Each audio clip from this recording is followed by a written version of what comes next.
Welcome back to Mass Appeal. Having a to-do list when applying to college is not a good suggestion, everybody. It's a must. It is a must. It's a and must. Here to tell us why it's a must is college admission expert Paul Hemphill. He's going to tell us and give high school students some advice to apply to college, or to help apply to college. Exactly. Right? And now we are going to talk about the application process. Gosh, it was so many moons long ago. ago. Now, how long should you spend filling out an application? 5-10 minutes?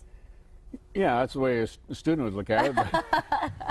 But 3 or 4 hours is really recommended, because one of the things you need to really be careful about is filling in every space, because if you submit an application and there's a space that's empty, the college is going to wonder, did you spend enough time? Did you pay enough attention? Were you focused on this? We're not sure that you really want to come here. All the red flags you don't want to be. That's true. Yeah, the college saying we gave you one task and you didn't nail it. Yeah, exactly. And so what you want to do is be sure that each parent looks it over, the student looks it over, and so you got 3 pairs of eyes instead of one.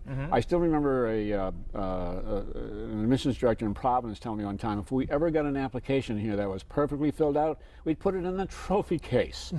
So that means that a lot of students just are not very attentive to these applications. So by implication, what it means is if they do get a perfect application, they would probably pin it on a board, and that student's profile would go through the ceiling. And so if that was, and that might be the only thing he needs to get in. Because it's that little edge that you need. Everybody's looking for that little edge to stand out in any different way. So maybe you make a ton of mistakes, you'll really stand out. I'm kidding. That's not a bad idea I'm either. kidding. College advice with Ashley Cole, less good than this. So not only though is it the college application, we filled it out, we've dotted our I's, we've crossed our T's. What else do people need to know? And what else do people need to submit usually to colleges? Well, typically an application is just the application. It's like applying for a loan. You fill out an application, but they're going to require tax returns and credit history and all of that. So with colleges, they're going to require transcript, test scores, letters of recommendation, and possibly an interview. But to really find out for sure, the default position to take in something like this is always go to the college's website. They will tell you exactly what they require, and each college is going to be different. So don't assume that because one college wants 2 recommendations, that every college wants 2 recommendations. You might only need 1 recommendation, but follow directions, please. Follow directions. Now, is there an easier way to do this? What's the easy thing to remember? Well, there's a lot of colleges, over 500 colleges, have what they call the common application. What that means is you can fill out just 1 application, and if you have 9 colleges that you're applying to happen to be using the common application, you can fill out the application 1 time.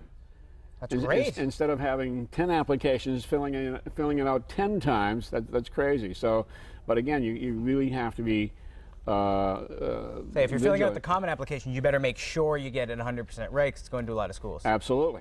And there's also a supplemental question on each of those colleges. So if they ask you a question like, why do you want to come to our college? Very popular question.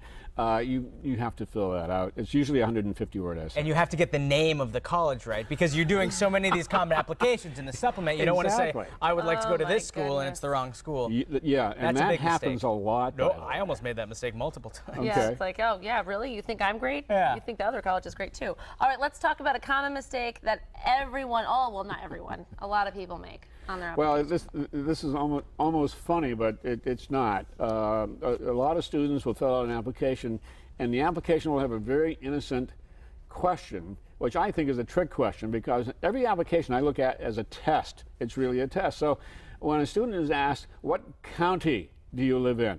Well, you know, if you look at that word fast enough, it might look like country because the letter R is missing. Okay, so if you said county and country at the same time real fast, your mind would default to country, because nobody talks about a county. Yeah. So the student writes in USA. And that student does not get into said college.